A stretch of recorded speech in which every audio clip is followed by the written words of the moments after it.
묵상 하나님의 말씀은 마태복음 14장 22절부터 33절 찾으신 줄 알고 같이 교도합니다. 예수께서 즉시 제자들을 재촉하사 자기가 무리를 보내는 동안에 배를 타고 앞서 건너편으로 가게 하시고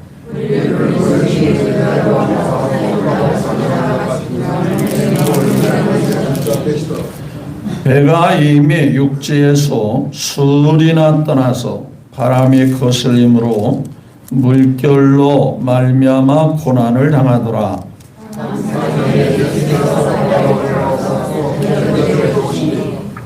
제자들이 그가 바다 위로 걸어오심을 보고 놀라 유령이라 하며 무서워하여 소리 지르거늘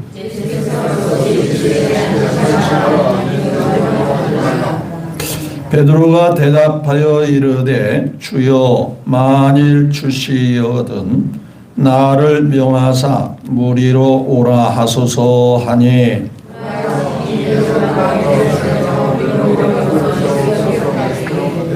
바람을 보고 무서워 빠져가는지라 소리질러 이르되 주여 나를 구원하소서 하니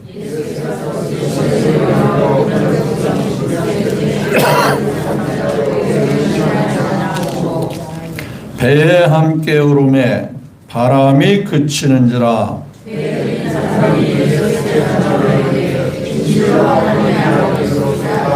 아멘. 네, 33절까지 말씀을 같이 교독했습니다. 주신 말씀을 통해서 한 주간도 안심하라, 난이 두려워 말라 라는 주제로 말씀을 드리기를 원합니다. 함께 은혜를 나누기를 원합니다. 먼저 하나님께 영광 올려드리고 또한 하나님의 은혜와 복이 사모하는 만큼 스펀지가 메마를 때 거기다 물을 조금만 부으면 싹 스며들잖아요. 여러분의 마음속에 하나님의 은혜와 사랑이 스펀지에 물이 스며들듯이 스며들 은혜가 충만하게 되시기를 주님의 이름으로 축복합니다. 옆에 사람과 한번 그나마 그래도 귀하지 않습니까? 우리는 한 지체라고 그랬죠. 손발, 눈, 코, 입 어느 거 하나 중요하지 않은 지체가 없잖아요. 우리 믿음의 식구들은 숫자도 많지 않고 다복하지만 한 식구잖아요. 한 지체들이잖아요. 사랑하고 존경합니다. 한번 인사 나누시죠. 네, 아멘. 네, 감사합니다. 지난 시간에는 아이성 전투에서 실패와 그 결과에 대한 말씀을 같이 나눴습니다. 하나님을 모르고 자기 멋대로 사는 불신자들이야 하나님을 생각지 않고 자기 멋대로 자기 계획대로 살면 되지만 우리는 하나님과 함께 믿음으로 사는 사람들이에요. 따라서 하나님을 따돌리면 하나님이 매우 섭섭해 하셔요. 부부가 함께 사는데 남편이나 아내가 혼자 결정하고 혼자 하면 나중에 그 사실을 알면 서운하지 않겠어요? 적어도 의논이라도 하고 물어보기라도 해야 되지 않겠어요? 그렇죠? 지금까지 살아온 모든 것이 하나님의 은혜고 하나님이 도와주심으로 살았는데 자기들이 잘나고 자기들이 잘해서 된 줄 알고 하나님 앞에 입 딱 씻고 자기 멋대로 하다가 크게 실패한 거예요. 예수 믿는 사람은 늘 하나님을 따돌리지 않고 기도하며 찬송하며 내 일생 소원은 늘 찬송하면서 뭐예요? 늘 주님께나 주님 의지하고 주님 내가 이렇게 하기를 원하는데 주님 어떻게 하면 되겠습니까? 별것도 아니지만은 하나님 앞에 아리고 기도하고 찬양하고 그러고 나가면 하나님이 안 도와줄래? 안 도와줄 수가 없는 거예요. 또 부부지간의 의논에도 뭔가 서로가 꺼리낌이 있으면 작은 죄라도 뭔가 상대방에게 마음을 불편하게 하는 것이 있다면 도와주고 싶어도 안 도와주는 겁니다. 아이성 전투에서 실패한 원인은 하나님께 물어보지 않고 기도하지 않고 자기 멋대로 하다가 실패하고, 두 번째는 별것도 아닌 아간의 소소한 죄, 탐심, 욕심 때문에 결국은 하나님 앞에 막혀버렸다. 큰 비행기가 대단한 것 때문에 추락할 수 있는 건 아니에요. 작은 부품 하나가 결함이 되면 그 엄청난 전보 비행기도 추락하고 말. 그렇죠. 일상에서 수도꼭지에 작은 이물질이 들어가면 물이 안 나오거든요. 큰 것이 아니에요. 사소하고 작은 거거든요. 아간의 작은 죄가 하나님과 관계를 딱 막고 있어요. 이스라엘 전체에 하나님의 은혜와 복을 딱 막고 있는, 그거 해결하니까 수도꼭지에 물이 콸콸콸 쏟아지듯이 하나님의 은혜가 임하지 않았어요? 지난 시간에 말씀을 한번 반복하는 의미에서 되돌아보았습니다. 우리가 삶을 살아가면서 믿음의 사람인 것만은 분명한데, 때때로 우리가 살아가는 환경을 만나게 될 때 겁도 나고 걱정도 생기고 염려도 생기고 답답함도 생기고, 나에게 꼭 이런 일이 있어야 되나 하고, 때로는 망할까봐, 죽을까봐, 고통당할까 두려움이 없습니다. 성경은 분명히 우리에게 말씀하십니다. 안심하라, 평안하라, 두려워하지 마라. 그것을 계속 우리에게 들려주는, 하나님을 믿는 백성들에게는 계속 우리에게 들려주는 하나님의 음성이 두려워하지 마라. 대표적인 말씀이 이사야 41장 10절이죠. 그렇죠. 두려워 말라, 내가 너와 함께합니다. 놀라지 말라. 나는 내 하나님이다. 내가 너를 굳세게 하리라. 참으로 너를 도와주리라. 참으로 나의 능력의 오른손으로 너를 붙들어 주리라. 그렇죠? 여러분들은 마음이 평안하십니까? 여러분의 삶 속에 두려움은 이미 사라진 지 오래되십니까? 행여라도 어떤 환경에 만나게 될 때, 맞닥뜨리게 될 때 겁이 잔뜩 나서 이거 어떻게 되는 거야? 심한 질병이 됐든 심한 어떤 어려운 문제가 됐든 간에 두려워하지 마. 하나님이 살아계심을 보여주시려고 하시는구나.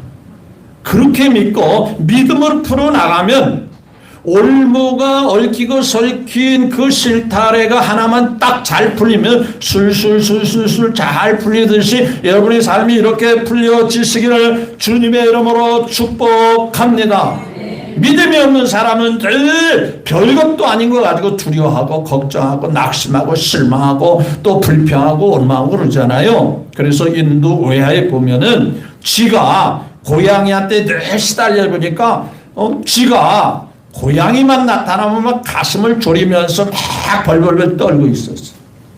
그래서 어느 날 마법사가 쥐에게 나타나서 왜 그렇게 두려워하느냐? 난 고양이만 보면은 쫄아가지고 굉장히 두려움이 생긴다. 그래, 내가 너를 고양이로 만들어줄게. 그랬더니 쥐가 고양이가 됐어요. 그런데 또 여전히 벌벌벌 떨고 있더라. 너 왜 그래 또 그러냐? 그랬더니 개가 막 나를 노려보고 그러니까 개 앞에 고양이가 쫄아가지고 고양이가 벌벌벌 떨고 있더라. 그래서 이 고양이를 개로 만들어줬어요. 그랬더니 또 벌벌벌 떨고 있더니 왜 또 떨고 있냐 그랬더니 호랑이가 나타나가지고 나를 노려본다. 그랬더니 이 마법사가 이 개를 호랑이로 딱 만들어줬어. 그리고 또 떨고 있더라. 왜 떨고 있냐 그랬더니 사냥꾼이 나타나서 나를 총을 겨누고 있어서 벌벌 떨고 있더라. 천상 너는 어디로 돌아가야 되겠다? 죄로 돌아가야 된다. 사람의 마음 심정을 간접적으로 표현해주는 우화입니다. 걱정하고 두려워하는 사람은 어떤 상황을 만나도 여전히 두려워한다는. 근데 오늘 주님께서는 안심하라, 난이 두려워 말라, 이렇게 말씀하셨어요. 뿐만 아니라 요한복음 14장 27절에도 평안을 너희에게 끼치느니 곧 나의 평안을 너희에게 주었노라, 이렇게 말씀하셨어요. 예수님께서 이미 여러분의 마음속에 평안을 집어넣었다는 거예요. 그러니까 모든 두려움은 가라 하고 평안함으로 살아가시기를 주의 이름으로 축복합니다.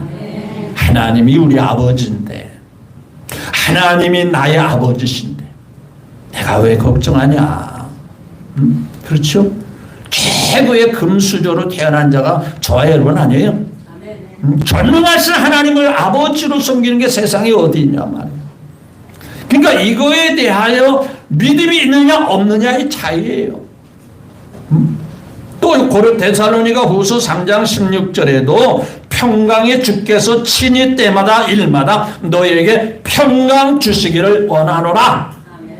평안을 주시기를 원하신다. 세상에서 너희가 환난을 당하나 담대라, 내가 너희 대신 다 이겨놨어. 어려움과 고통이 있지만, 눈으로 볼 때는 있지만 내가 다 이겨놓은 거야. 그러니 너희 담대해라, 그렇게 말씀합니다. 자, 이 말씀의 배경을 잠시 좀 설명을 드리겠습니다. 빈들에 있었습니다. 예수님이 좀 한적하는 때 사람들이 걸어서 이곳저곳에서 막 몰려들은 겁니다. 그들을 그냥 보낼 수가 말씀을 전하시고 병 고칠 자를 병 고치고 은혜 베풀 자 다 은혜를 베풀어 주십니다. 그러다 보니까 점점점 날이 어두워 가는 거예요. 자, 사람들이 모였는데 예수님이 그냥 보낼 수 없어서 너희 중에 무엇이냐 그랬더니 보리떡 5개와 물고기 2마리가 있잖아요. 그래서 예수님께서 배고픈 그들을 그냥 보내지 아니하시고 그 보리떡 5개와 물고기 2마리를 가지고 능력으로 역사하셔서 그들을 먹이셨다, 안 먹이셨다? 굉장히, 그것도 배불리 먹이셨다고 했습니다. 그들이 배가 부르도록 실컷 먹도록. 그걸 어떻게 알고 있느냐? 남은 것이, 배불리 먹고 남은 것이 얼마가 된다고 그래요? 12바구니입니다. 그러니까 실컷 조그만 맛보, 이건 남겨야 된다. 그래서 12바구니가 남은 게 아니고요.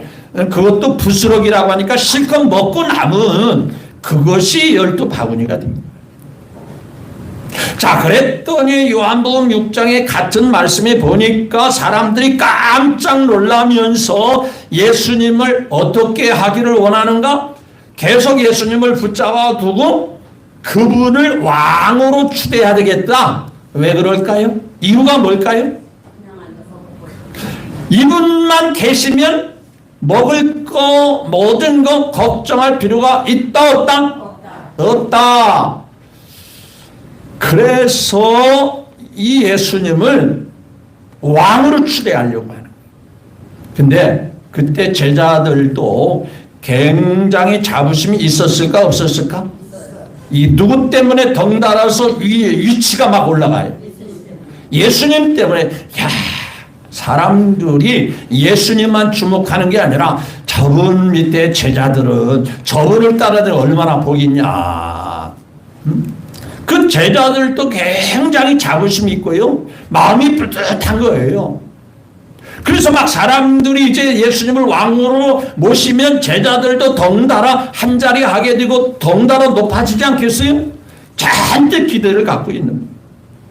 그런데 예수님께서 그 왕으로 추대하려는 그들의 그 마음과 뜻을 받아들일까 안 받아들일까? 안 받아들이고 거절하고 그들을 다 보내시고 혼자 어디로 가세요? 기도하러 가십니다. 그게 오늘 본문 말씀의 배경이에요. 자, 22절 볼까요? 자, 20절, 21절 먼저 읽고 한번 볼까요? 시작. 다 배불리 먹고 남은 조각을 12바구니에 차게 거두었으며 먹은 사람은 여자와 어린이 외에 없습니다. 그러니까 어린이와 여자들도 포함하면 여자와 어린이도 포함하면 그 이상의 많은 사람들이 먹고 남았다 그 말이죠. 굉장한 능력을 행하셨잖아요. 또 예수님이 누군가하고 확실히 드러나는 상황이 아니었겠어요? 그죠? 근데 여기는 빈들이라고 했어요. 빈. 사람이 안 사는 허허벌판 같은 빈들이었다. 그러니까 그 자리에서 계속 있을 수가 있다 없다? 원래 예수님께서 복음을 전하는 주 무대 게네사렛 그 지역으로 다시 돌아와야 돼요. 그래서 22절에 자 그들을 뭐 하신다? 자 22절 시작. 예수께서 즉시 제자들을 재촉하사 자기가 무리를 보내는 동안에 배를 타고 앞서 건너편으로 가게 하시고 주로 활동하는 무대인 게네사렛 지역으로 가는데 방법은 두 가지입니다. 이 갈릴리 호수, 갈릴리 바다는요 둘레길 같이 삥 둘러 있는데 규모가 상당히 커요. 충청도 가면 예산 쪽에 예당호라고 있습니다. 그 예당호도 상당히 큰 저수지 중에는 굉장히 큰 그런 호수 같은 그런데 그보다 한 서너 배가 더 큰 게 갈릴리 호수거든요. 그러니까 둘레로 삥 둘러가면 시간이 많이 걸릴까 적게 걸릴까? 그래서 직선으로 뭐 하는 게 빨라요? 배를 타고 가는 게 빨라요. 그런데 이 갈릴리 바다의 특성상이요. 이 사면이 산으로 둘러 있기 때문에요. 언제 기후의 차이로 그 기후의 변화로 인해서 바람이 잠자나도 삽시간에 막 계곡에서 바람이 몰아쳐가지고 바다가 막 호수가 출렁거리거든요. 지금 그런 현상이거든요. 자, 한번 볼까요? 자, 23절 시작. 무리를 보냈습니다. 어디 가요? 놀러 가세요?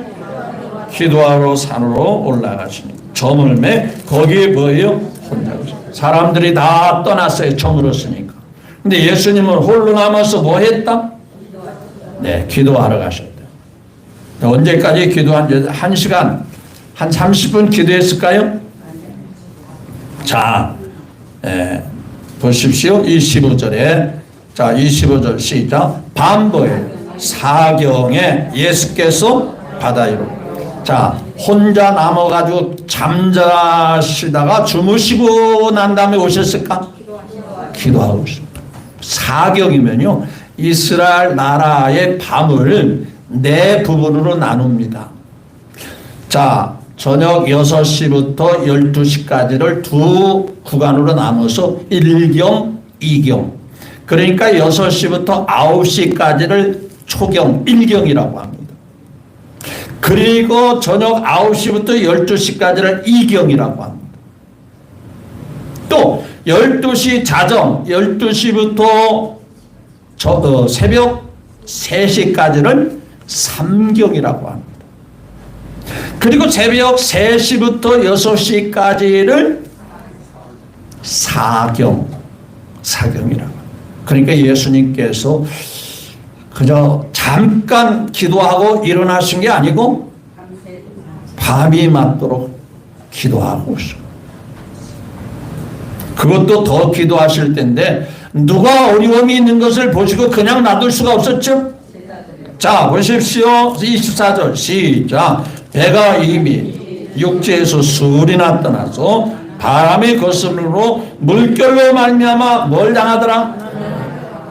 그러니까 꽤나 시간이 지나가면서도 배가 아직 건너편으로 도착한 상황이 돼요? 안 돼요? 여전히 바람이 막 불어붙으니까 이 속도가 안 나는 거예요. 건너편에 도달할 수가 없는 거예요. 굉장히 어려움에 빠진 거예요. 제가 앞서 말했지요. 갈릴리 바다는 수시로 변동이 심하다, 심하지 않다? 심하다. 그러면 이 상황을 우리의 삶으로 한번 바꿔서 생각하면 우리의 인생길이라는 것은, 우리의 삶의 환경이라는 것은 수시로 어때요? 항상 동일하죠? 예기치 못한 일들이 수시로 일어나지 않습니까? 변동이 심하지 않습니까? 내가 계획한 대로 내가 마음대로 착착착 진행되면 좋은데 그렇지 않을 때가 너무 많지 않습니까? 마치 갈릴리 바다가 그랬듯이 우리의 삶이 그와 같다 그런 얘기예요. 그런데 말입니다. 기억해야 할 것은 있습니다. 그런 삶 속에서 주님은 무관심 속에 놔둬버리시더라? 절대로 주님은 외면치 않으시더라. 그러한 상황을 보시고 그런 상황을 아시고 그들에게 찾아오시는 주님이라는 거예요. 여러분이 어려움이 있을 때 주님께서 내동댕이 치고 내버리시고 나몰라라시고 그런 분이라고 생각한다면 믿음이 없는 거예요. 자, 모래 위의 발작이라는 말씀을 제가 여러 번 여러분들에게 강조하고 말씀을 드린 바 있습니다. 그 내용이 뭐예요? 모래 위에 네 발자국이 나란히 있었어요.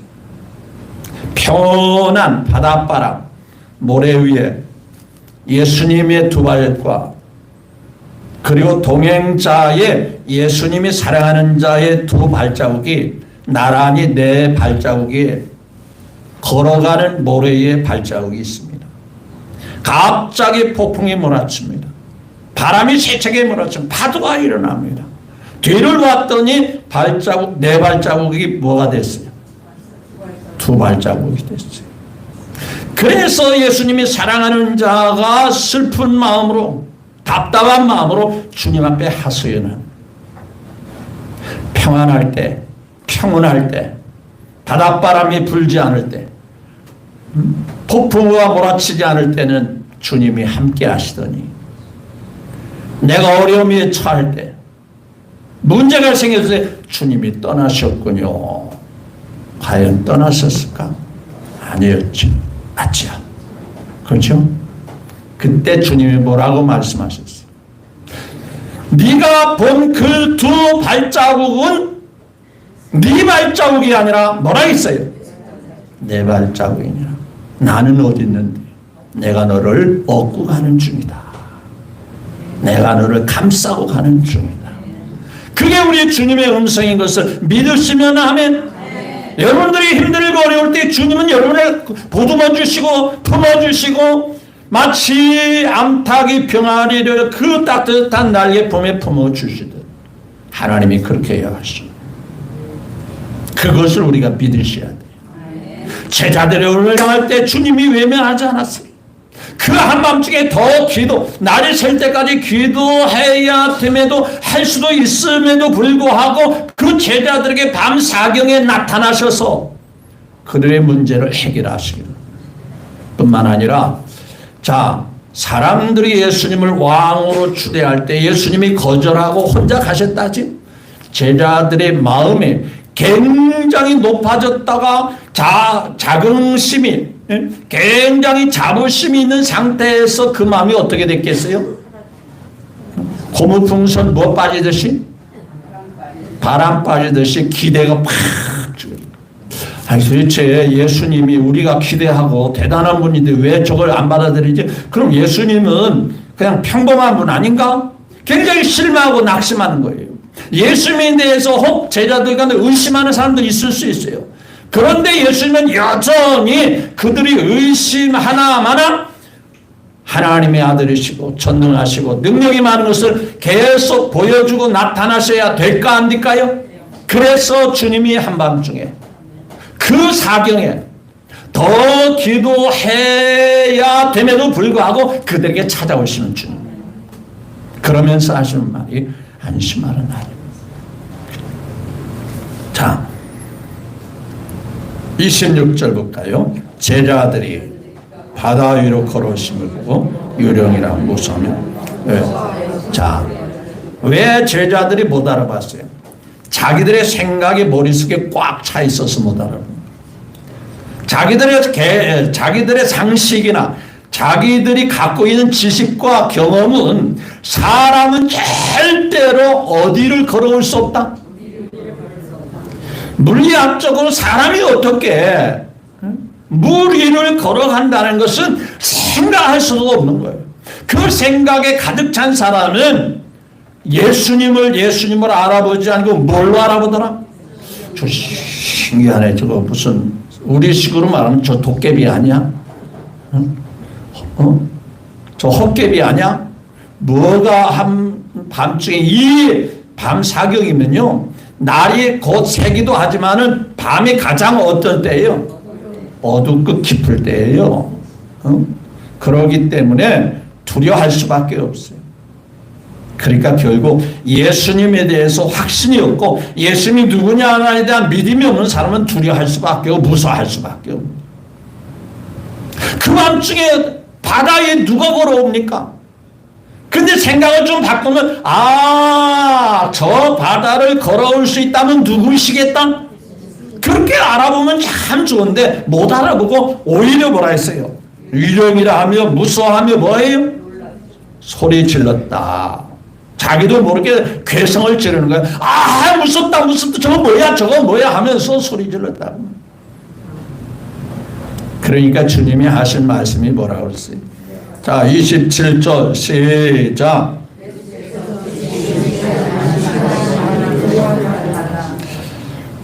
안심하라. 나니 뭐하라? 오늘 이 말씀이 여러분의 믿음의 귀에, 믿음의 마음에 들려지시기를 주의 이름으로 축복합니다.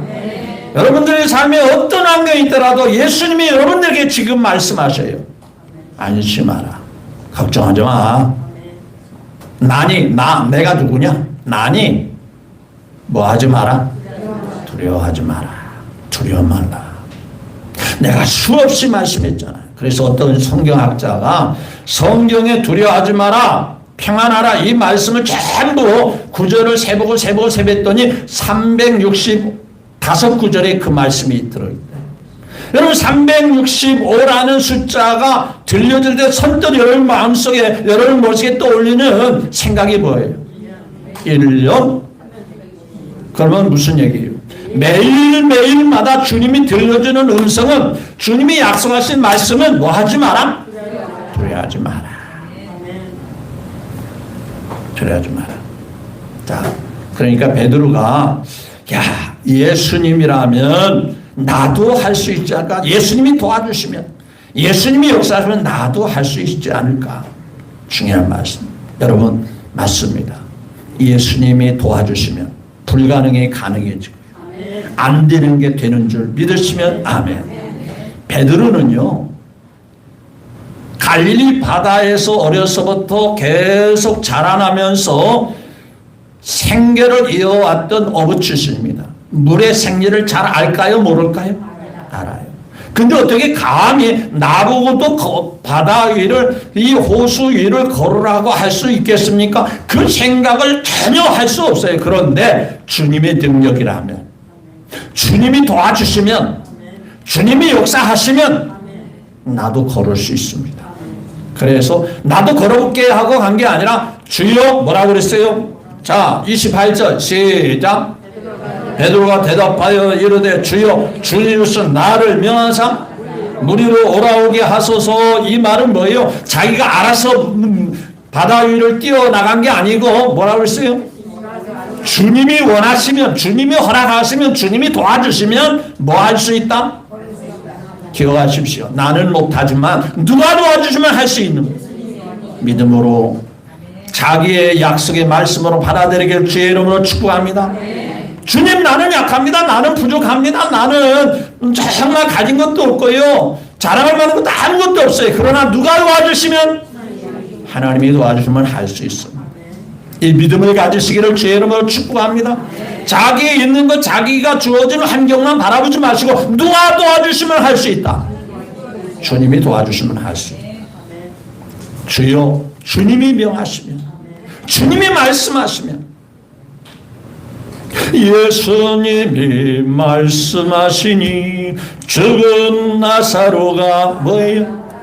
예수님이 말씀하시니 물이 변하여, 예수님이 말씀하시니 거친 파도가 잔잔해졌네. 예수님 예수님 나에게도 말씀하소서. 새롭게 변화시켜 주소서.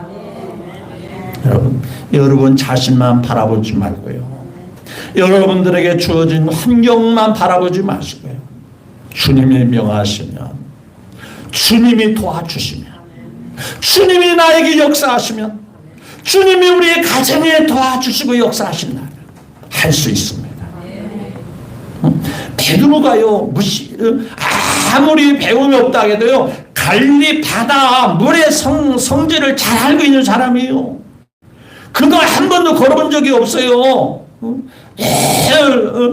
헤엄치면서 고기 잡느냐고 했기 때문에 분명히 바다 위를 걸을 수도 없고 빠질 수밖에 없는 상황임에도 불구하고 누가 도와주시면 할 수 있다고 믿어요.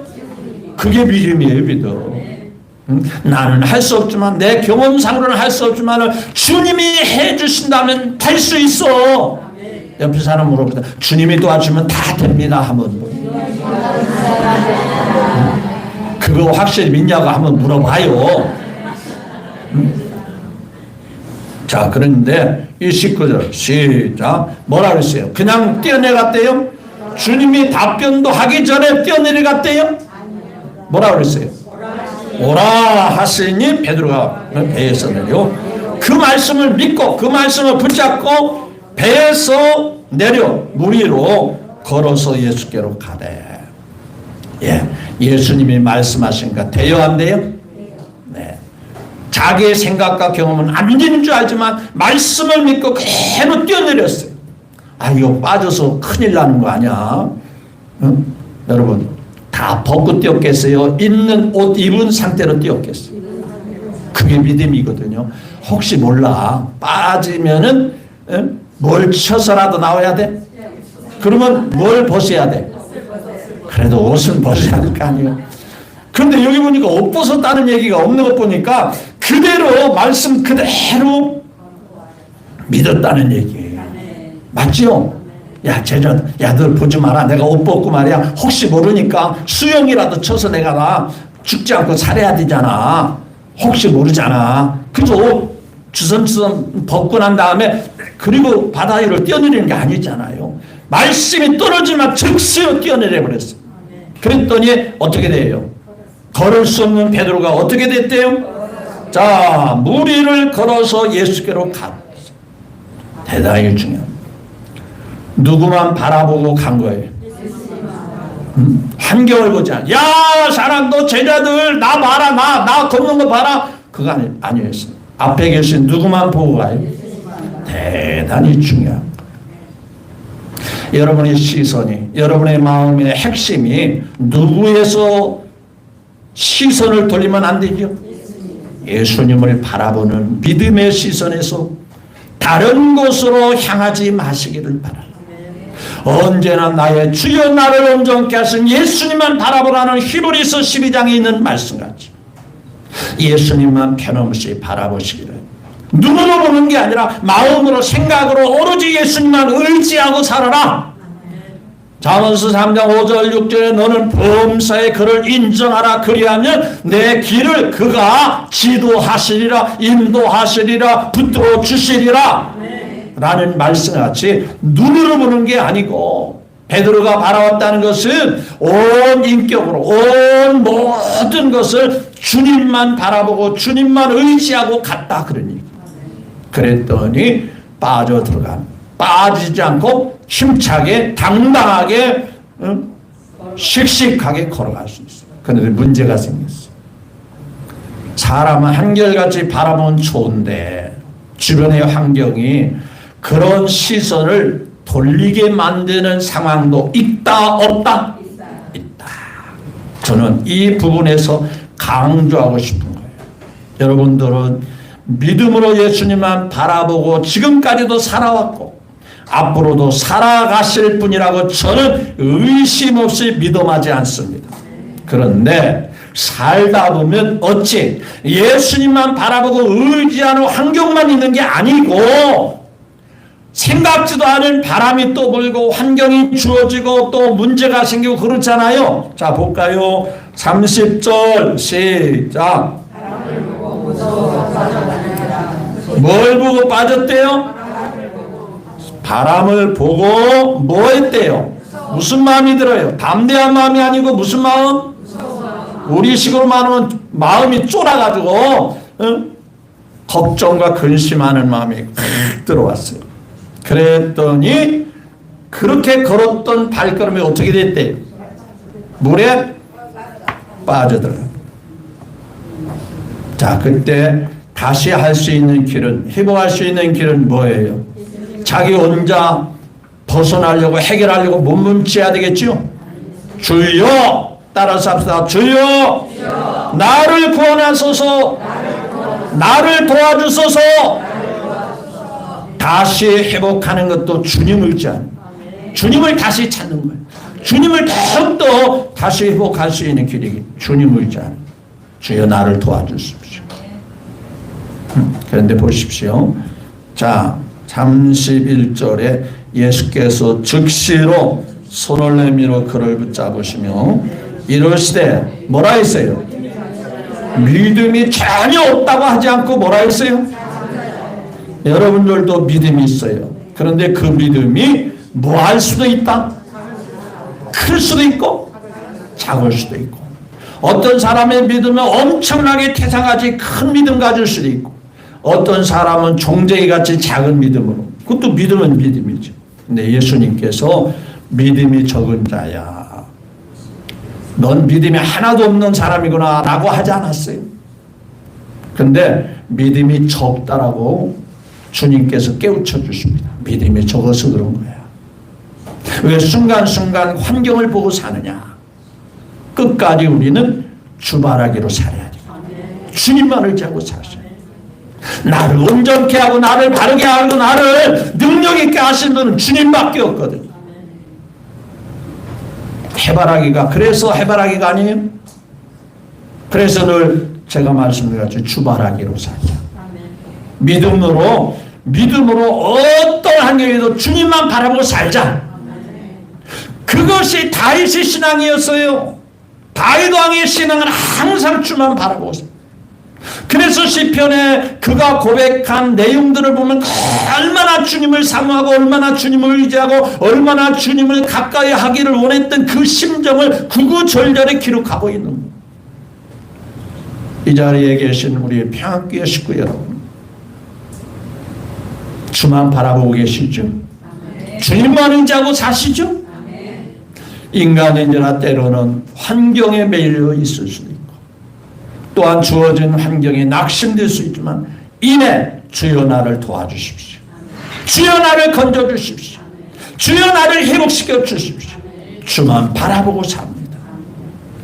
보세요. 배 오름에, 자 32절에 시작. 배에 함께 보내. 바람이 뭐예요? 누가 도와주시니까? 누가 역사하시니까? 결국 우리의 문제는 누가 해결하시는 거예요? 예수님의 해결은. 바람이 그칩니다. 그제서야 보리떡 5개 물두마리로 우리가 왕으로 삼았으면 그분은 대단한데 왜 그걸 거절했을까? 예수님에 대해서 여러 모양으로 의심도 생기고 회의감도 들었는데 이제야 그분이 누구인 것을 확실히 고백할 수 있었더라. 자 33절 시작. 배에 있는 사람들이 예수께 졸하며 진실로 뭐예요? 결국 이 믿음을 갖게 하기 위해서 여러 환경들과 여러 상황들을 만나게 됩니다. 여러분들이 의심 없이 예수님은 전능하신 분이고 예수님은 나의 모든 것들을 능히 해결하신 분으로 흔들림 없이 믿는다면 그다지 큰 문제될 것도 없고, 문제가 되어진다 하더라도 이내 해결해 나갈 수가 있어요. 근데 이게 없으니까 여러 과정을 거쳐야 돼요. 대가를 지불해야 돼요. 어려움의 과정을 통해서 예수님이 누군가를 다시 한번 알게 하시는 과정을 거쳐야 되는 겁니다. 예수님은 생명의 하나님이시고 전능하신 분이시고 하나님의 아들로서 능치 못함이 없으신 그 하나님을 믿고 별것도 아닌 나의 삶의 환경, 그것에 사로잡혀서 근심하거나 낙심하거나 실망하지 마시고 언제나 강하고 담대함으로 살아가시기를 예수님의 이름으로 축복합니다. 오늘 예수님은 여러분에게 말씀하십니다. 안심하라. 네가 나를 믿잖아. 나니 내가 도와줄 것이니 두려워 말라. 걱정하지 말라. 실망하지 말라. 강하고 담대하라. 그 많은 비바람이 몰아치는 풍파, 이런 속에서도 주님이 찾아오셔서 여러분들을 보듬어 주시고 감싸 주시고, 이 은혜가 한 주간 내내 여러분의 삶 속에 있으시기를 마지막으로 예수님의 이름으로 축복합니다. 기도하겠습니다.